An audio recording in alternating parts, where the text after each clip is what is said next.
My name's Jason. I'm 25, not married, not even dating anyone right now. I live in a rented house just outside of town, share it with my sister. She takes the small bedroom, I take the one near the kitchen. It's not much, but it works. I've been working hard the last couple of years trying to build something for myself. I run a small landscaping business, lawns, hedges, flower beds, trees. I do it all. It started slow. I was barely making ends meet. The first 6 months had to borrow gear, couldn't afford decent tools, but I stuck with it. Eventually someone left me a 5-star review and I got a few local calls. I printed some flyers, paid for one of those cheap local Facebook ads, and slowly the work started to come in. Not huge jobs, but enough to keep me busy enough to build something. So one morning I get a call from this woman. Her voice was calm, polite, kind of soft but confident. She said her lawn was in terrible shape, said nothing was growing. Right, there were dead patches, too many weeds, and the soil seemed off. I told her I could come by and take a look. She asked if I could do it early. I said, sure, I like to get the hard stuff out of the way in the morning anyway. That same morning, I loaded up my gear, rake, trowel, soil test kit, irrigation head, and a few bags of starter seed, then headed out to her place. The neighborhood was quiet, upper middle class, nothing fancy, but well kept. When I pulled up, I noticed the lawn even before I rang the bell. It was rough, real patchy, thin grass, brown spots, and yeah, she was right, way too many weeds. She opened the door before I even knocked, and honestly, I didn't expect her to look like that. She looked to be around 36, maybe 37, long brown hair, tied back, minimal makeup, just wearing a soft gray sweater and jeans, no rings on her fingers. She smiled this calm, elegant kind of smile and introduced herself. Hi, I'm Melissa. You must be Jason. I nodded. That's me. She walked me around to the side yard, then to the back. This is where it's the worst, she said. She was right. The lawn was barely holding on. The soil was compacted, there were bare spots everywhere, and the weeds were already choking out what was left. I crouched down, pulled a handful of dirt in my hand, looked at the root structure, tested a corner for irrigation flow. This isn't a one-day fix, I told her. She nodded. I figured, what would you recommend? I explained my process first, manual weed removal, got to do it by hand so we don't disturb the shallow roots that still have life in them, then soil amendment and a slow-release fertilizer. After that, we overseed and water deeply for the next several days. She asked how long it would take. I said probably 4 days minimum, maybe 5 if the weather holds up. And the cost, she asked.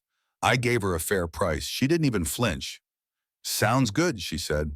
Do whatever you think's best. Just don't let it die. I got started that same day, pulled out the weeds by hand, one at a time, raked the topsoil, lightly cleared old mulch that had gone sour. She came outside once around noon. It was hot mid-July, no breeze, and she brought out a tall glass of lemonade. You look like you needed this, she said. I smiled. You have no idea. We talked a little, nothing deep, just surface stuff. She asked how long I'd been doing this. I told her 2 years. She said the house used to belong to her parents, but she moved in after her divorce. I didn't ask questions. I wasn't there for that. After she went back inside, I kept working, finished cleaning out the front beds, flagged the broken sprinkler heads, marked the dry zones with little colored stakes, everything by the book. At the end of the day, I packed my tools, cleaned up after myself, and knocked on her door to let her know I was done. She opened it with that same calm smile. You really know what you're doing, she said. I try, I answered. I'll be back early tomorrow if that's okay. She nodded. That's perfect. I drove home that evening with sore hands, dirt under my nails, and for some reason her voice stuck in my head. I couldn't explain why. Maybe it was how she carried herself, maybe just the way she looked at me when she handed me that glass, but I didn't think much of it. I had a job to finish. Next morning, I was back at her place by 7:30. I like to start early, especially in summer, get some solid work done before the heat kicks in. I parked my truck on the street again, grabbed my gear, and headed straight to the backyard. She wasn't outside this time, so I just got to work. First task for the day was soil treatment. I brought a compost mix. I make myself rich, clean, full of organic matter. Spread it with a flat rake, gently working it into the top layer of the soil. It smelled earthy the way good soil should, the kind of thing that people don't notice, but I do. I care about this stuff. I actually enjoy it. Around 9:15, I heard her sliding door open behind me. "Good morning," she said. I turned, stood up straight. She was in a light blue tank top and yoga pants, hair down, this time barefoot. She looked relaxed. "Morning," I said, brushing dirt off my gloves. "You sleep okay?" She smiled a little. "First time in a while, actually." She brought out another glass of lemonade, just like yesterday, cold, sweating in the heat. "You didn't have to," I said. "I wanted to," she replied. We stood in silence for a moment. She handed me the drink. Our fingers didn't touch, but they came close. "So what's the plan for today?" she asked. "Topsoil treatment, then I'll overseed and start deep watering. I'll have to come back later in the afternoon to water again if the sun dries it out too fast." She nodded. "You really know what you're doing." I shrugged. "Took me a while to get here. I used to be terrible." She laughed. "Well, you picked the right profession. This place already feels better." We didn't talk much more. She watched for a bit while I worked. Eventually, she went back inside. That afternoon, I returned just like I said I would. I knocked once, but nobody answered, so I let myself into the backyard again, started watering in slow circles, being careful not to flood the fresh seed. That's when I saw her watching me through the kitchen window. She wasn't smiling or waving, just standing there, arms crossed, eyes focused, not in a weird way, just quiet, thoughtful. When I caught her gaze, I gave her a small nod and she disappeared behind the curtain. The next day, day 3, I was clearing the side beds and noticed a few bricks on the edge of the pathway were loose, not part of the job, but I like to leave things better than I find them. I set down my rake and started adjusting them, using a trowel to scrape out weeds between gaps. She came out again, this time holding 2 glasses. "I brought one for me too," she said. "Good idea, I said, wiping my forehead with a towel. We sat down near the back fence under a bit of shade. "I'm glad I called you," she said after a moment. "Me too," I replied without thinking. She gave me a strange look, not bad, not confused, just like she was trying to figure something out.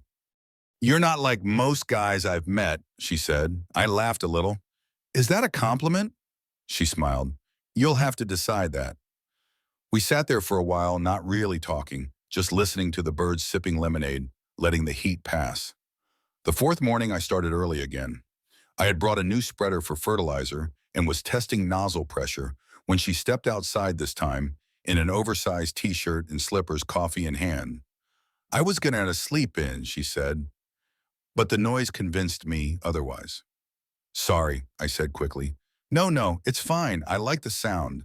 Reminds me someone else is here." She sat on the porch steps while I kept working. A few minutes passed. I walked toward the hose reel, turned it on, and started watering the freshly treated areas. That's when she came closer. She stood a few feet away from me, barefoot on the stone path. Her arms were crossed lightly, and her hair was pulled over one shoulder. I wasn't looking at her in any strange way. I was just looking. She had a kind of calmness that drew attention, and that's when she asked it. "Why do you keep looking at me like that?" I froze for a second, not in fear, just caught off guard. I hadn't even realized I was looking at her like anything, so I said the first thing that came to mind. "Because you're a woman exactly in my taste." She tilted her head, smiled, then laughed. "Well," she said, "if that's true, I'm inviting you to dinner tonight if you're brave enough." I blinked. "I'm serious," she added, stepping back toward the porch. "Seven Hauser, I make a decent grilled salmon unless you're scared." I looked at her, then down to my gloves, soaked with water and mud. I smiled. "I'll be there," I said, "but I'll bring dessert." She grinned. "Deal." And just like that, she went inside. I stood there holding the hose water, spraying silently into the bushes, my heart suddenly beating faster than it had in weeks. The job was almost done. The lawn looked better already, but something else had just started, and I wasn't sure where it was heading. I spent most of that afternoon thinking about what to wear. That's not usually something I stress about, but this felt different. It wasn't a date, not officially. She'd invited me to dinner, sure, but she hadn't flirted, hadn't touched me, hadn't done anything that crossed the line. Still, there was something in her tone, a weight to it. She was testing the water, and now I was standing in front of my closet wondering if my nicest t-shirt and cleanest jeans were too casual or just right. At 6:55, I pulled up outside her house, no work gear this time, just me holding a small box of pastries from a place downtown I always liked. I stood on her porch and took a breath before knocking. She opened the door right away. I don't know what I expected. Maybe something dramatic, address candles, music, but no. She wore a long cardigan over a plain top and leggings. Her hair was tied up, no makeup. She looked like someone at home comfortable. You came, she said, smiling fiercely. You invited me, I answered. She stepped aside and let me in. The house smelled like lemon and garlic. Something was roasting in the oven. The kitchen lights were soft, not too bright. Music played quietly from a speaker, some old soul track I didn't recognize. Can I take a jacket? She asked. I didn't bring one. She raised an eyebrow. Confident? I laughed. Just warm-blooded. We sat at the kitchen island. She poured us both water, then handed me a glass of wine before asking if I liked salmon. I nodded. She smiled. We talked a little while. She finished up the salad. I noticed things I hadn't before, how her kitchen was spotless, but lived in a half-finished book on the table, a photo of her and a golden retriever on the fridge, a chipped coffee mug by the sink. Dinner was ready by 7:15. We sat at a small table near the window. She served grilled salmon, roasted potatoes, and steamed green beans, simple, but done perfectly. I haven't cooked for anyone in a long time, she admitted. I haven't eaten this well in even longer, I replied. She laughed softly, then took a bite. For a while, we just ate, no pressure, no awkward silence, the kind of quiet that feels okay. After we finished, I offered to help clean up. She waved me off.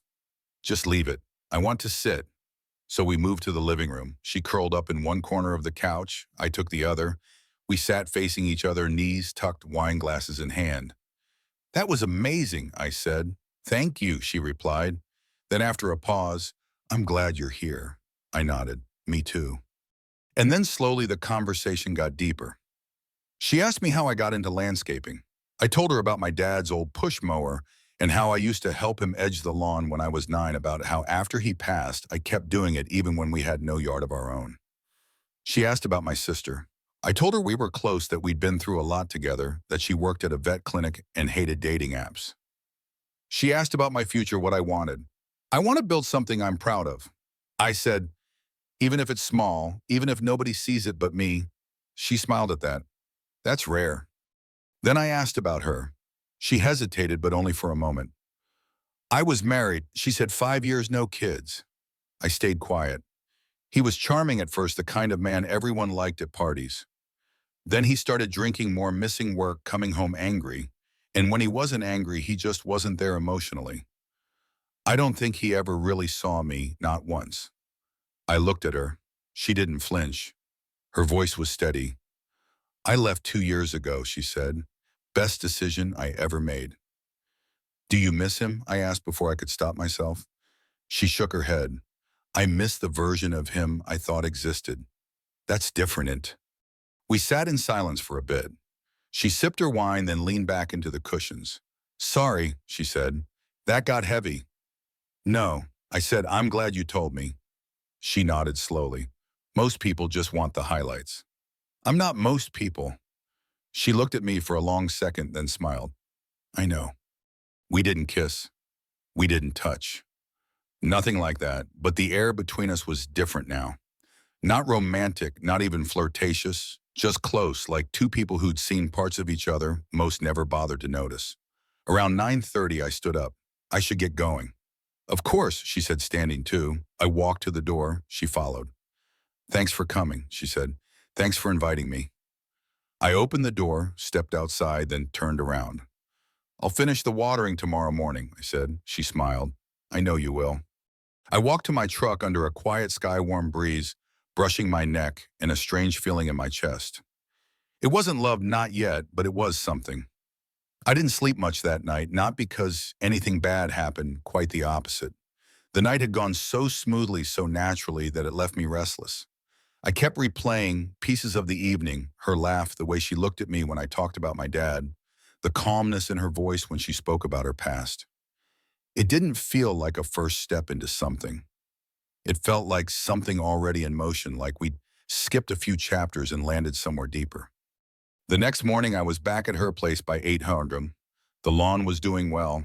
The grass was still young, but greener, fuller. I could see it breathing again. I set up the sprinkler heads and started another cycle of watering. I was done with everything. Major, no more seeding, no more soil work, just maintenance now. A final check, then I'd be finished. She came outside around 8:30, bathrobe, slippers, coffee in hand. "Morning," she said with a sleepy voice. "Morning," I replied. "Did you sleep okay?" She nodded surprisingly. "Yeah." We chatted briefly, then she went back inside. I finished adjusting the timers, tightened the last hose fitting, and wrote out a short maintenance plan for her: what to water, when to mow, how often to fertilize. I knocked on the door when I was done. She opened it holding a pen. "I was hoping you'd come by before leaving," she said. I handed her the plan. "Everything's on here, but if you ever need help, you've got my number." She took the paper, scanned it quickly. "Looks good?" Then she looked at me. "Are you free tonight?" I paused. "Yeah, I am. And let me return the favor. I'm taking you to dinner." "You already cooked for me," I said, smiling. She shook her head. "This time I'm buying. Come on, let me take you out." I laughed. "All right, I'll pick you up." "No," she said, "I'll pick you up." We agreed on $700. I gave her a quick wave and left. The rest of the day, I worked on another client's yard, but I couldn't focus. My mind kept drifting back to her. There was something about the way she carried herself, something about the way she looked at me when she thought I wasn't paying attention. That evening, I stood on my porch at 6:55, wearing my best button-down and clean jeans. She pulled up right on time in a dark silver sedan, windows down, sunglasses on. When I opened the passenger door, she smiled. "You clean up well," she said. "You too." She took me to a restaurant by the lake. Small, quiet, but beautiful, warm lights, wood interior, soft jazz playing in the background. We sat near a window with a view of the water. We ordered food. She got a grilled chicken salad. I went with pasta. We shared a bottle of wine, talked more, laughed more. This time there was less weight in the air. The conversations were easier, lighter, but still real. Halfway through dinner, she leaned in and said, "You make things feel simple." I looked at her. "Is that a good thing?" "It's a great thing," she said. "Most people complicate everything. You don't." I didn't know what to say, so I said the truth. "I just really like being around you." She smiled and looked down. After dinner, I suggested we walk along the lake. She agreed. The path was lined with dim street lamps. The water was calm, the night still. At some point, we stopped walking. She was standing beside me, my arms crossed. I could tell she was thinking about something.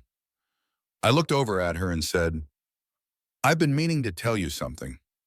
She turned to me slowly. "I think I've caught feelings for you." She didn't say anything at first, just stood there. I could hear my own breathing. "I didn't plan to," I continued.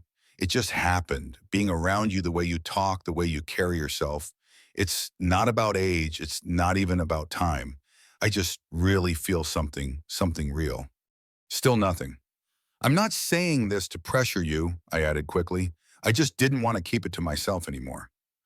After a moment, she exhaled. "Jason, I don't want to hurt you." "You're not," I said. "You can tell me anything." She looked to the ground, then back at me. "I like spending time with you. I really do. You make me laugh. You listen. You make me feel seen, but I'm not ready to be in a relationship. I don't know if I ever will be, not in the way you probably want." I tried to process it. "So what are we doing then?" She shrugged gently. "I don't know. I didn't expect any of this. I just enjoy the way things are. I don't want to define it. I don't want a tragedie." There was a silence, not hostile, just full. She stepped closer and placed a hand lightly on my arm. "If you're okay with how it is," she said, "I'd love to keep spending time together. But if you're looking for more, I can't give it." I nodded slowly. "Okay," I said. We walked back to the car without saying much. She drove me home, pulled up in front of my place, and left the engine running. "Thanks for coming with me tonight," she said. "Thanks for inviting me." She smiled, but this time there was something else behind it. Regret, maybe, or honesty. "Good night, Jason." "Good night." I got out of the car and watched her drive off, then stood on the porch for a long time trying to understand what I was feeling. I thought she was falling too. I thought I'd read it right, but maybe I'd just been wrong, and I didn't know what to do with that. I didn't text her the next day. I didn't call either. It wasn't because I was angry. I wasn't, at least not in the way people usually mean when they say that. I wasn't hurt by what she said. She hadn't lied, hadn't played me, hadn't made promises she didn't keep. But something had shifted something inside me. I'd opened a door she didn't want to walk through, and I couldn't unopen it. That whole next week I kept working, took on 2 new yard cleanups in a commercial office contract. I left the house early, came home late, showered, passed out, woke up, and did it all again. I needed the distraction. I needed the quiet rhythm of work. But the silence from her side grew louder with each day. She didn't reach out either, not at first. Maybe she was giving me space, or maybe she thought I was done. Maybe she was right. On the 7th day, she texted, "Hey, haven't heard from you. Hope you're okay." I stared at the message for a long time, typed a few different responses, deleted. All of them, didn't reply. A day later, she called. I let it ring. Then again, voicemail, no message. After the 4th call, she stopped trying. Weeks passed. At some point, I drove by her house while heading to a nearby client. Her lawn looked good, still green. The seed had taken root. She'd kept watering it. Maybe she was using the schedule I left her, or maybe she'd found someone else to take care of it. My sister asked about her once. "You still talking to that lady Melissa, right?" I shook my head. Not anymore. She didn't ask anything else. Summer faded into early fall. I kept busy. Business was stable. I upgraded some tools, started planning a website focused on my routine. I stopped checking my phone every few minutes, stopped wondering if I'd run into her at the grocery store, stopped listening to old soul songs at night, but I hadn't forgotten. Wow. One afternoon, about 2 months after our last conversation, I bumped into one of my earliest clients. Mr. Carson.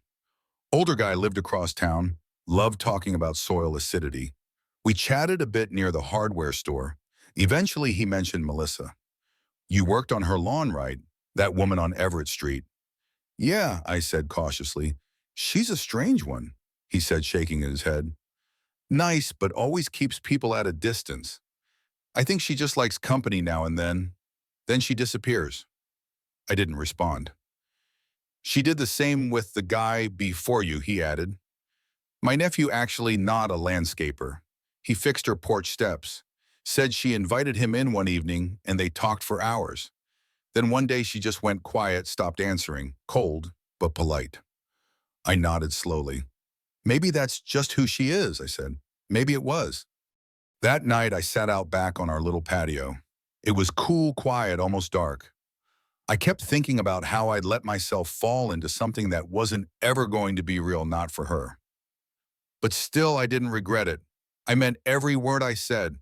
I'd shown up. I'd been honest. That meant something, even if it didn't lead anywhere. It taught me how I want to feel, what I want to build with someone, and what I can't fake again. I never heard from her after that week. She didn't text, didn't call, didn't show up anywhere unexpectedly. It was like we both silently agreed to put a period on it, not with anger, not with drama, just acceptance. And that was the end of it. I haven't driven past her house since. I don't even remember the number anymore. But sometimes when I water a lawn, I still think of her voice that morning. "Why do you keep looking at me like that?" And I remember the kid I was in that moment, hopeful, maybe a little naive, but real and still standing. The story of Jason and Melissa offers a poignant lesson. Embracing vulnerability in relationships requires courage, but it's in accepting their authentic boundaries that we grow. Jason, a young landscaper building his life, found himself drawn to Melissa, a woman whose calm exterior hid a painful past. Their connection blossomed through quiet moments, lemonade, shared dinners, and honest conversations. But when Jason confessed his feelings, Melissa's gentle truth revealed she wasn't ready for more. Her honesty, though painful, wasn't rejection. It was a gift of clarity and allowing Jason to reflect on what he truly seeks in love. This teaches us that not every connection must lead to forever. Some are meant to teach us about ourselves, about resilience, and about honoring someone's limits without losing our own worth. Jason's choice to stay true to his feelings, even when unreciprocated, shows that vulnerability isn't weakness.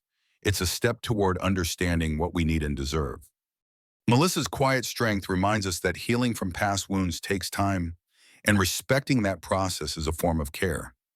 Their story urges us to cherish fleeting connections, to speak our truth, and to let go when needed, trusting that each experience shapes us for what lies ahead. So dare to open your heart, even if the outcome isn't what you hoped it might, lead you closer to who you're meant to be. Have you ever learned from a connection that didn't last? Share your story in the comments. I'd love to hear it. If this resonated with you, subscribe and join our community for more heartfelt stories of growth and connection.